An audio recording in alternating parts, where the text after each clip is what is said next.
जय जगन्नाथ नमस्कार आपण मानकु मो चैनल रे स्वागत करूची। आज मु आपण मानकु सर्वांगासन योगा देखेबी। एही आसन दिन को 2 थर करंतु। प्रति थर एही आसन रे 30 सेकंड रु 1 मिनिट पर्यंत रहिबा को चेष्टा करंतु। एही आसन करिबा द्वारा की फल मिलुची मु आपण मानकु कहूची।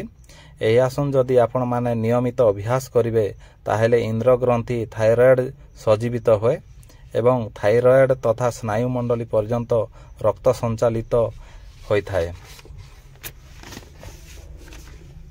शरीर पुष्टि साधित होय, हजम शक्ति वृद्धि पाए, श्वास कार्य स्वाभाविक रहे, शरीर शारीरिक भाव में सुस्थ एवं कार्यक्षम रही थाए।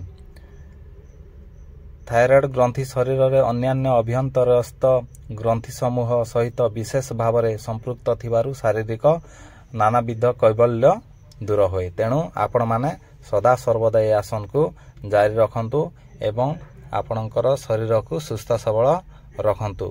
जदि मोर ए वीडियो आपण मानकु भल लागिला ताहेले आपण माने लाइक करंतु, कमेंट करंतु एवं शेयर करंतु आउ सब्सक्राइब मध्य करने को भूलंतु नहीं। रहूची नमस्कार।